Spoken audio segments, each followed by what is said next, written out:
오늘도 수요예배 자리에 오신 여러분들 예수님의 이름으로 축복하고 환영합니다. 오늘은 우리가 예배가 예배되게라는 주제로 5번째 시간을 맞이했습니다. 오늘은 하나님께서 받으시는 예배라는 주제를 가지고 우리가 함께 시편 24편과 또 그 이외의 성경 말씀들을 추적해서 하나님께서 기뻐하시는 예배가 무엇인가를 우리가 한번 확인하고 또 우리 삶에 적용해보는 시간을 갖도록 하겠습니다. 시편 24편 3절부터 6절은 하나님께서 받으시는 참된 예배자에 대하여 그 깊은 의미를 정의하고 있죠. 여호와의 산에 오를 사람이 누군가? 그 거룩한 곳에 설 수 있는 사람, 즉 하나님께서 연락하시는 사람은 누구인가를 이야기하고 있는 것이죠. 곧 손이 깨끗하며 마음이 정결하며 뜻을 허탄한 데 두지 아니하며 거짓 맹세를 하지 아니하는 자, 그 사람은 여호와께 복을 받은 사람이고 구원의 하나님의 그 의를 그대로 받은 사람이다. 이는 여호와를 찾는 족속이고 야곱의 하나님의 얼굴을 구하는 자다라고 시편 24편 3절부터 6절 말씀에 보면 그렇게 기록하고 있죠. 하나님께서 받으시는 참된 예배자든 손이 깨끗한 자, 즉 하나님께 순종하는 사람, 또 하나님 앞에 정결하며 깨끗하게 된 사람을 이야기하는 것이죠. 또 마음이 청결하다 하는 것은 그 마음의 동기와 소원조차도 보여지지 않는 그 내면의 세계조차도 올바르게 복음에 합당하게 세워진 자를 의미합니다. 또한 진실하게 하나님을 구하는 자, 이것이 바로 참된 예배자다라고 시편 24편은 증언하고 있는 것이죠. 여러분들은 어떠세요? 구원의 목적이 무엇이라고 생각합니까? 구원의 목적은 성경은 한결같이 증언하기를 참된 예배다라고 이야기를 합니다. 하나님께서 연락하시는 예배야말로 구원에 대한 모든 문제들을 이해하는 데 있어서 가장 실질적인 열쇠가 됩니다. 이것은 구원의 목적이 하나님께서 연락하시는 참된 예배자들을 세우시는 데 있기 때문이라는 사실을 여러분들 알고 계십니까?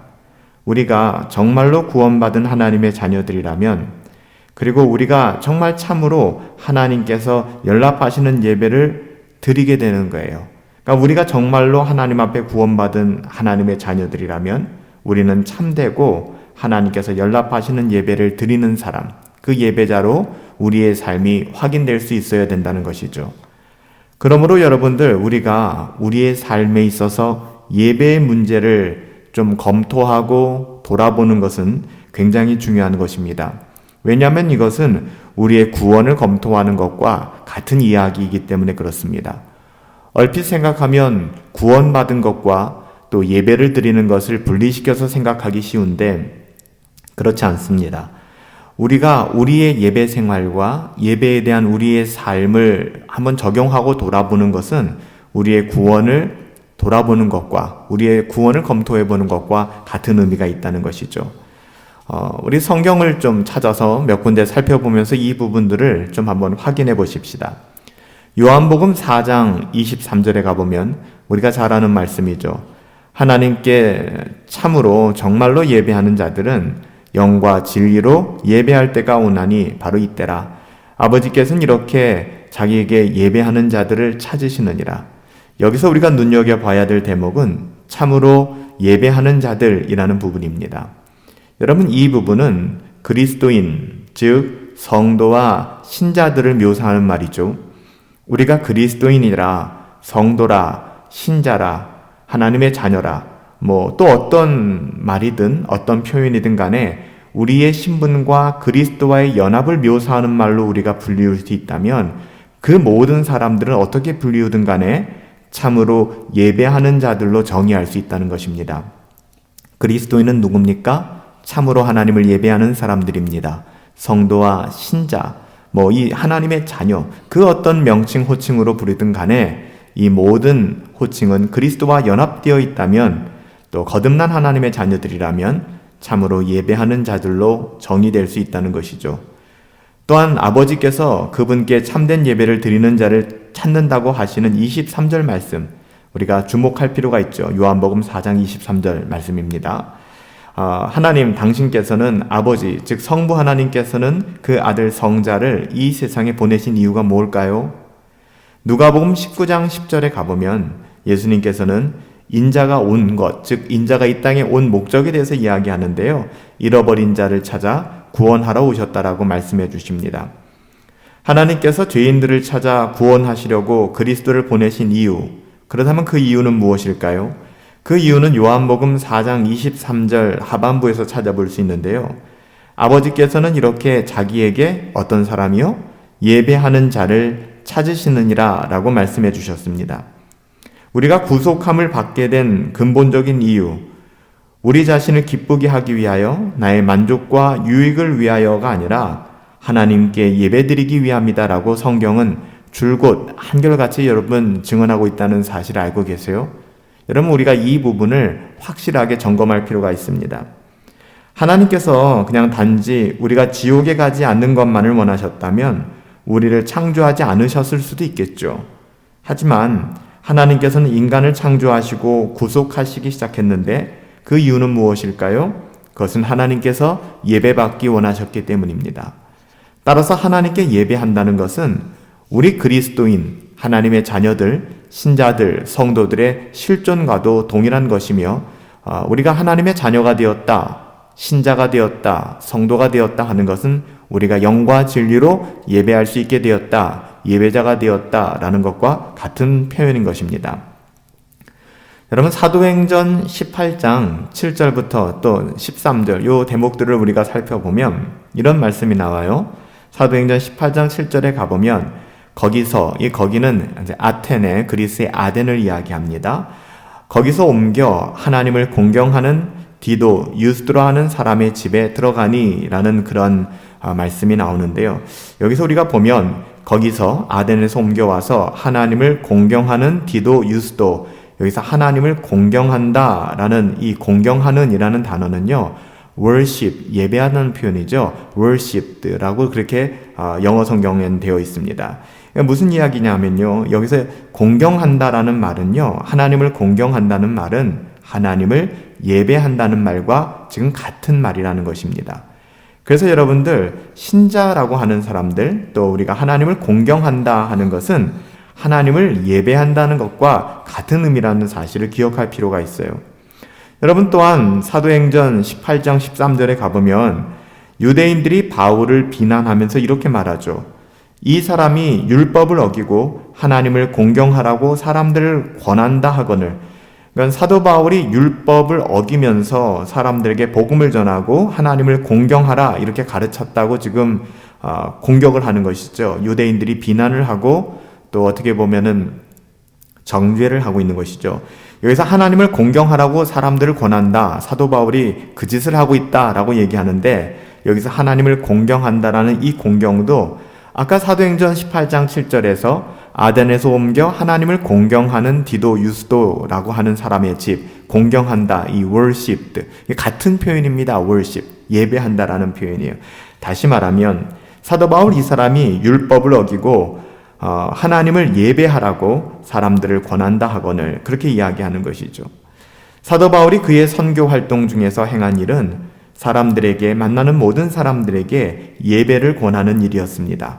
예배를 드린다는 것은 곧 구원과도 같은 표현이죠. 우리가 전도의 궁극적인 목적, 우리가 전도하는 근본 의도는 사람들을 지옥에서 건져내어 하나님의 축복의 영역으로, 특별히 사람들이 많이 오해하고 치우쳐져 있는 것처럼 이 세상에 썩어질 어떠함, 이 세상에서 번영을 누리기 위한, 이 세상의 눈에 보이는 복을 받기 위함, 이것이 전부가 아니라는 것입니다.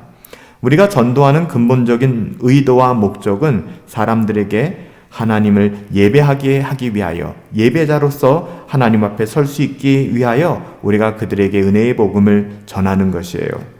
우리는 사람들에게 전도하는 가운데 하나님께 예배하지 않는 것, 그러니까 우리가 사람들에게 전도하고 우리는 신자입니다, 하나님의 자녀입니다, 선교도 하고 또 여러 가지 구제도 하지만 결국 우리가 예배하는 것을 등한히 여기고 예배의 본질을 망각하고 살아간다면 이는 거룩하신 하나님의 속성에 대한 모욕이며 그분이 주인 되신 세상에서의 반역적 행위라는 것을 우리는 깊이 깨달을 필요가 있습니다.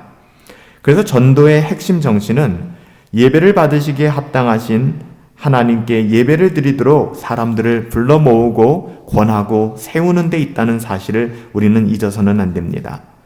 하나님께 예배를 드리기 위하여 우리가 부르심을 받았다는 사실을 알면서도 우리가 마땅히 드려야 하는 만큼의 예배를 하나님께 올려드리지 않는다면 이는 신자, 하나님의 자녀 그리스도인으로서 너무나도 불행한 결과, 불행한 삶을 산다라고 말하지 않을 수 없을 것입니다.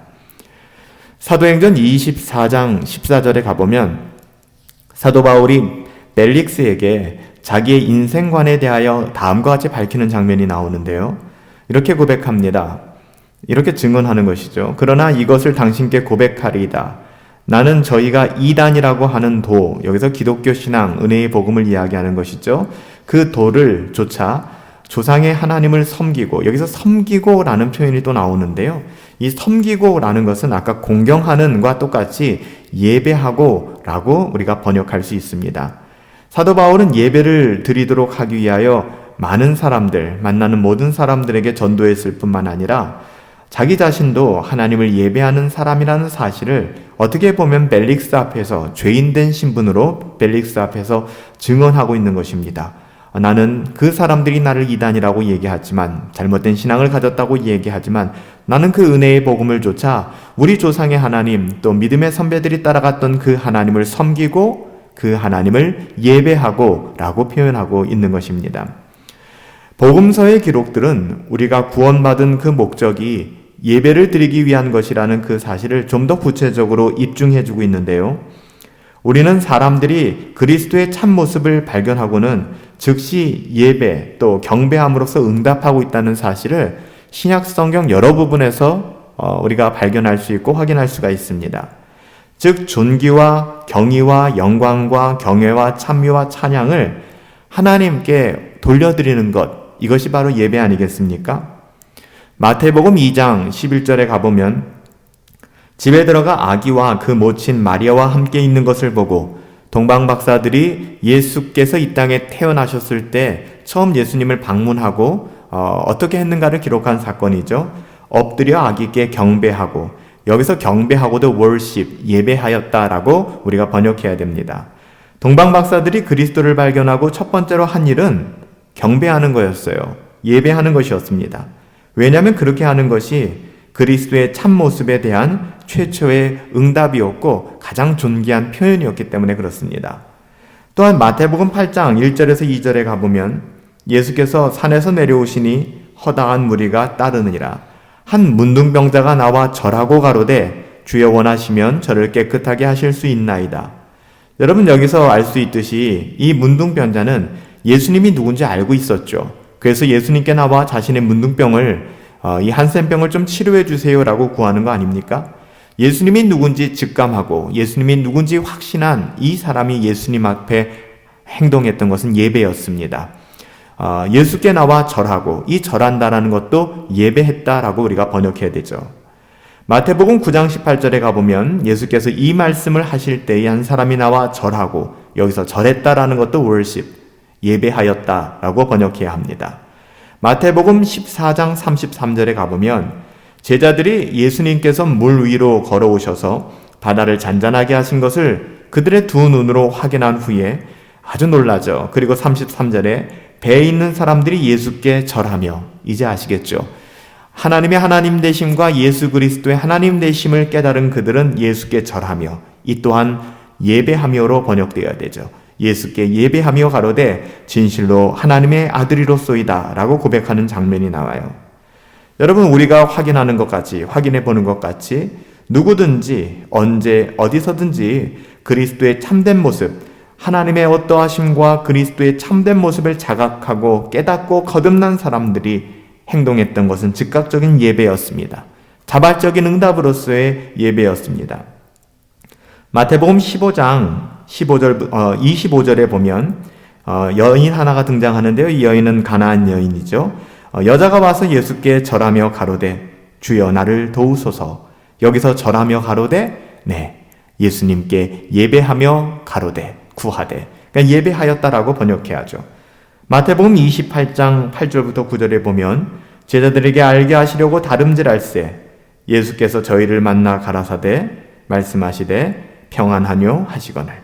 여자들이 나와 그 발을 붙잡고 경배하니 예수님을 만났죠. 그 여인들이 했던 행동은 예수님을 경배했다, 예수님께 예배하였다는 것입니다. 마태복음 28장 16절부터 17절에 가보면 11제자가 갈릴리에 가서 예수의 명하시던 산에 이르러 예수를 뵙고 경배하나 라고 기록되어 있죠. 이 경배 또한 예배하나 라고 번역해야 될 것입니다. 예수님께서 나면서 소경이 된 어떤 사람을 고치셨다. 바리새인의 고침을 받은 사람에게 예수에 대하여 묻자 그는 하나님이 죄인을 듣지 아니하시고 경건하여 그의 뜻대로 행하는 자들을 들으시는 줄 우리가 아나이다. 그렇게 고백합니다. 여기에 하나님은 죄인을 듣지 아니하시고 경건하여 라는 표현이 나오는데 경건하여는 하나님을 예배하여 이 킹제임스 버전에는 worshipper of God, 하나님을 예배하는 예배자라고 번역하고 있죠. 여러분 흥미롭게도 이 사람은 모든 세상 사람들을 두 가지 부류로 구별하여 설명하고 있는 것 같아요. 한 부류는 무엇입니까? 하나님께서 들으시는 사람, 다른 편에 서 있는 사람은 하나님께서 듣지 않는 사람. 근데 하나님께서 듣지 않는 사람을 죄인이다 라고 얘기하고요. 하나님께서 들으시는 사람을 의인이다 라고 얘기하는 것이 아니라 예배하는 사람들이다 라고 지금 이야기를 하는 것입니다. 따라서 죄인들과 예배자들을 대조적으로 그렇게 보여주고 있는 것이죠. 사실상 이 세상의 모든 사람들은 죄인과 예배자로 나눌 수 있는 것이고 구원받은 하나님의 자녀들은 구원받은 의롭다 하심을 얻은 죄인들이죠. 우리가 여전히 죄인들이지만 우리 어떠함이 아니라 그리스도의 은혜로 말미암아 하나님의 은혜와 그리스도의 그 사랑으로 말미암아 의롭다 하심을 얻은 그 죄인들, 하나님의 자녀들은 예배하는 예배자로 남기 때문에 이 세상은 여전히 죄인된 어떠함에 매몰되어 있는 사람들과 의롭다 하심을 얻은 죄인으로서 하나님 앞에 예배자로 서 있는 사람으로 나눌 수 있다는 것입니다. 그러므로 구원을 받는다는 것, 우리가 구원을 받았다고 하는 것은 예배를 드리는 것과 또 예배자가 된다는 것과 동일한 표현이라는 것을 우리는 성경 정말 여러 곳을 통해서 확인해 볼 수가 있습니다. 사랑하는 여러분, 하나님께서 분명한 목적을 가지고 한 민족 이스라엘을 택하여 불러내지 않으셨습니까? 이스라엘로 하여금 예배하기 위하여 수많은 민족들 가운데 이스라엘을 하나님께서 부르신 거예요. 그러니까 이스라엘의 그 어떠함 때문이 아니라 수많은 민족들 가운데 가장 연약하고 자신의 어떠함으로는 하나님께 나갈 수 없는 그 민족을 택하사 부르셨거든요. 그 부르신 이유와 목적이 무엇이라고요? 이 땅에서 잘 되는 삶이 아니라 예배하기 위한 제사장 나라로 하나님께서 이들을 택하시고 부르셨다는 것이죠. 그래서 이들을 부르신 이후에 율법을 주셨는데 사실상 율법에 나오는 성막, 성전, 제사장 이 많은 것들도 하나님의 자녀들로 하여금 삶의 중심을 예배하는 곳에 맞추기 위한 그런 제도 아니었습니까? 신명기 26장 5절부터 11절에 가보면 모세는 약속의 땅에 이제 막 들어가려고 하는 이스라엘 백성들에게 이렇게 이야기를 하고 있습니다. 너는 또 내 하나님 여호와 앞에 아뢰기를 내 조상은 유리하는 아람 사람으로서 소수의 사람을 거느리고 애굽에 가서 거기서 우거하여 필경은 거기서 강하고 번성한 민족이 되었더니 애굽 사람이 우리를 학대하며 우리를 괴롭게 하며 우리에게 노역을 시킴으로 우리가 우리 조상의 하나님께 부르짖었더니 우리에게 여호와 하나님께서 우리의 음성을 들으시고 우리의 고통과 우리의 모든 어려움과 압제를 다 하감하시고 여호와께서 강한 손과 편팔로 큰 위험과 이적과 기사로 우리를 애굽에서 인도하여 내시고 이곳으로 인도하사 이 땅 곧 젖과 꿀이 흐르는 땅을 우리에게 주셨나이다. 여러분 구약 성경을 보면 구속이라는 우리가 구속이라는 표현이 나오는데 구약에서의 구속이라는 개념은 뭘까요? 출애굽 사건이죠. 애굽에서 종되었던 그들을 자유인으로 끌어내어 이제는 젖과 꿀이 흐르는 가나안 땅으로 인도해낸 사건을 우리가 구속이라고 얘기합니다. 그렇다면 근본적으로 5절부터 9절까지 우리가 신명기 26장 5절부터 9절까지 방금 읽어드린 이 말씀은 이스라엘의 구속을 묘사하고 있는 것이죠. 그런데 그 다음에 이어지는 10절부터 11절 그런 구속에 대한 직접적인 응답이에요. 구원받은 하나님의 자녀들의 삶이고 구원받은 하나님의 자녀들의 태도입니다. 그들이 무엇으로 즐거워하고 무엇으로 기뻐해야 하는가, 가나안 땅에 먹을 것인가, 젖과 꿀이 흐르는 그들이 생각하는 포도주 틀과 그리고 곡식 창고인가, 이것이 아니라는 것이죠. 계속 이어지는 신명기 26장 10절부터 11절 말씀을 한번 들어보십시오. 여호와여, 이제 내가 주께서 내게 주신 토지의 소산의 처음 것을 하나님께 가져왔나이다. 10의 1조와 또 가장 첫 열매를 하나님께 온전히 드리는 그런 모습을 보여주고 있죠. 너는 그것을 내 하나님 여호와 앞에 두고 내 하나님 여호와 앞에 경배할 것이며, 경배는 예배라고 말씀드렸습니다. 내 하나님 여호와께서 너와 내 집에 주신 모든 복을 인하여 너는 레위인과 너희 중에 우거하는 객들과 함께 즐거워할지니라. 이와 같이 예배라고 하는 것은 우리가 구원받았다라는 사실, 즉 구속함을 받았다는 사실에 근거한 것이며, 우리의 구원과 구속이 격발하여 나오는 우리의 너무나도 당연한 자연스러운 태도는 예배가 회복되어지는 것입니다. 그리고 11절에 나오는 것처럼 그 예배는 어떤 종교적 의무감 속에서 드려지는 것이 아니라 기쁨과 즐거움과 자원함으로 하나님께 드리게 되는 것이죠. 그래서 에베소서 1장 3절에서 사도 바울은 찬송하리로다 하나님 곧 우리 주 예수 그리스도의 아버지께서 그리스도 안에서 하늘에 속한 모든 신령한 복으로 우리에게 복 주시되라고 증언하고 있습니다. 이것이 예배에 대한 진술이거든요. 또 사도 바울은 예배에 대하여 진술한 이유가 계속해서 에베소서 1장 4절부터 7절에 이렇게 이어집니다. 곧 창세전에 그리스도 안에서 우리를 택하사 우리로 사랑 안에서 그 앞에서 거룩하고 흠이 없게 하시려고 그 뜻하신 하나님의 뜻대로 우리를 예정하사 예수 그리스도로 말미암아 자기의 아들들이 되게 하셨으니 이는 그의 사랑하시는 자 안에서 우리에게 거저 주시는 바 그의 은혜의 영광을 찬양하게 하려는 것이라. 우리가 그리스도 안에서 그의 풍성한 은혜를 따라 그의 피로 말미암아 구속 곧 죄사함을 받았느니라.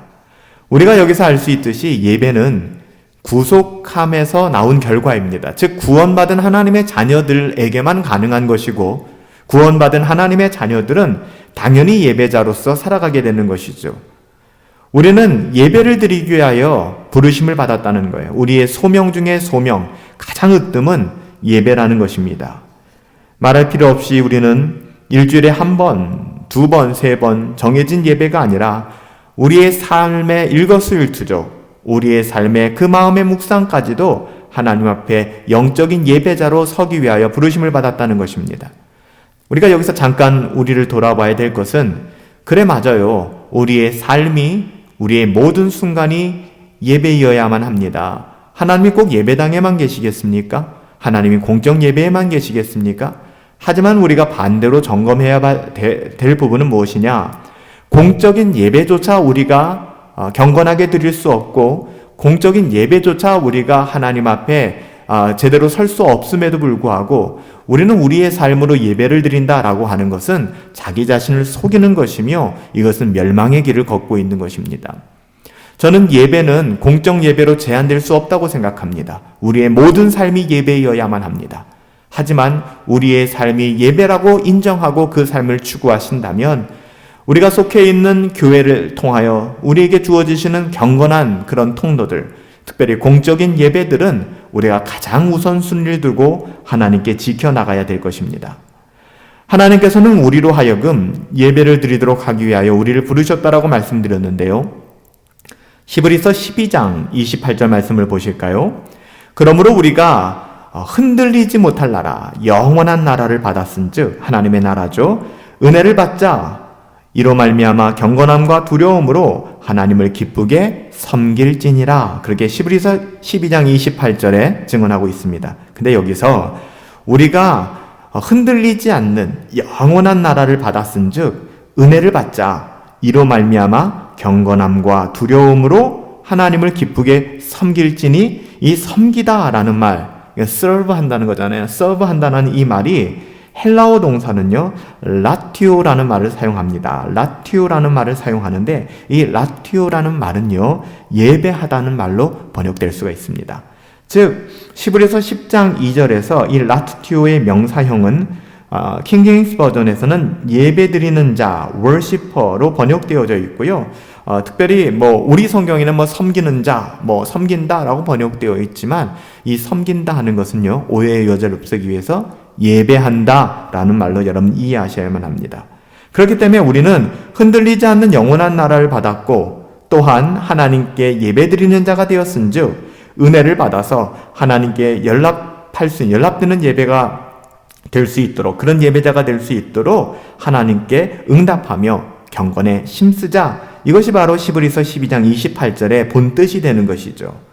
바울의 표현대로 하자면 로마서 12장 1절 말씀처럼 너희의 몸을 하나님이 기뻐하시는 거룩한 산 제사로 드리라. 이는 너희의 드릴 영적 예배니라. 이렇게 우리가 이해할 수 있겠죠. 히브리서 12장으로 우리가 다시 돌아가 생각해보면 28절 하반부에서 29절까지의 말씀을 우리가 주의해서 한번 보셔야 되는데요. 이로 말미암아 경건함과 두려움으로 하나님을 기쁘시게 섬길지니 하나님을 기쁘시게 예배할지니 우리 하나님은 소멸하는 불이심이라. 이렇게 기록되어 있습니다. 다른 말로 얘기하면 우리는 하나님께서 기뻐 받으시는 예배를 드려야 한다는 것인데요. 무엇보다도 하나님께서 기뻐 받으시는 예배는 구원의 결과로서 주어지는 것이지 우리의 어떠함에 근거한 것도 아니고 또 구원받지 못한 사람들이 예배할 수 있다는 것도 우리가 말이 안 되는 것이죠. 하지만 이러한 예배를 드리고 예배에 충만한 삶을 살게 하는 것은 영적인 예배의 행위로 자기의 몸을 기꺼이 드리는, 즉 경건함과 두려움으로 하나님께 예배드리는 은혜를 받은 성도들의 마음의 열매로서 나온다라는 것도 우리가 생각해 볼 필요가 있습니다. 우리가 하나님께서 기뻐 받으시는 예배를 드리려면 경건과 두려움 사이에 적당한 그런 균형을 유지해야만 합니다. 여러분, 경건은 적극적인 것입니다. 그래서 이 경건이라고 하는 것은 하나님의 위대하심과 존귀하심을 인정하는 것이라고 할 수 있고, 두려움이다 하는 것은 좀 소극적인 의미인데요.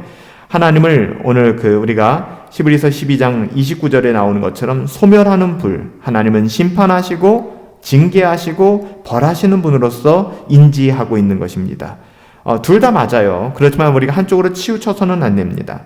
따라서 참된 예배자는 하나님을 그냥 두려워하기 때문에 그렇게 예배하는 것이 아니라, 심판하시고 징계하시고 벌 주시기 때문에 예배하는 것이 아니라 하나님을 존경하고 하나님의 위대하심을 바라보며 하나님을 사랑하기 때문에 하나님을 예배하는 것이죠. 만일 우리가 구속함을 입었다면 우리는 이 두 마음을 가지고 하나님을 향하여 예배할 수 있게 될 것입니다. 따라서 우리는 참된 예배자로서 하나님께서 기뻐 받으시는 예배를 드려야만 합니다. 하지만 우리가 조심해야 될 것은 우리가 참된 예배자로 부르심을 받았음에도 불구하고 여전히 우리 속에 있는 죄성과 죄로 말미암아 마땅히 드려야 하는 만큼의 참된 예배를 드리고 있지 못하다는 사실이죠. 그럼에도 불구하고 여러분, 포기해서는 안 돼요. 우리의 삶의 자리가 녹록지 않고 나의 신앙이 많이 무너졌다고 생각하더라도 여러분, 그 시간에 그 자리에 다시 예수의 이름으로 일어나셔야만 합니다. 항상 참된 예배를 드리기 위하여 경건을 회복하기 위한 것이 우리의 삶의 목표여야만 합니다. 하나님은 소멸하는 분이시기 때문에, 또한 그분이 연락하지 않는 예배를 드리게 된다 그러면 우리는 마땅히 그 일 하나하나를 두려워해야 되는 것이고, 이것이 우리의 구원의 문제를 돌아봐야 되는 문제이기 때문에 우리는 날마다 예배와 경건을 추구하는 우리의 삶을 돌아봄으로 말미암아 우리를 하나님의 말씀에 또 하나님의 뜻 가운데 더 쳐서 복종시키고 그 은혜 가운데 우리의 삶을 옮겨 놓아야 하는 것이죠. 우리는 하나님께 연락되는 예배를 드리기 위하여 부르심을 받은 자들이구나, 그것이 신자구나, 그것이 하나님의 자녀구나 라는 사실을 잊어서는 안 될 것입니다. 사랑하는 성도 여러분, 우리가 예배를 예배되게 라는 주제를 가지고 오늘 5번째 시간을 가졌습니다. 하나님께서 받으시는 예배는 어떤 예배인가를 살펴보았습니다.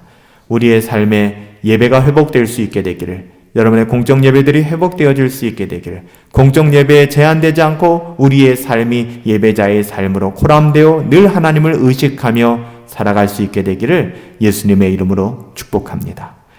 은혜로우신 아버지 하나님, 감사합니다. 하나님께서 받으시는 경건한 예배자가 되게 하여 주시옵소서. 하나님을 두렵고 떨림으로, 하나님을 사랑함으로 자원하여 그 예배의 자리를 지키게 하시고, 공적인 예배뿐만 아니라 우리의 삶의 모든 영역이 예배의 자리가 되게 하여 주시고 우리가 예배자로 살아갈 수 있도록 하나님의 은혜를 더하여 주시옵소서. 남이야 어떻게 살든 간에 하나님, 우리의 영혼은 오직 하나님만 관심 갖게 하시고 우리의 눈이 하나님께 집중되게 하시고 오직 하나님을 예배하며 살아갈 수 있는 우리 복된 성도들 되어줄 수 있도록 은혜 내려 주시옵소서.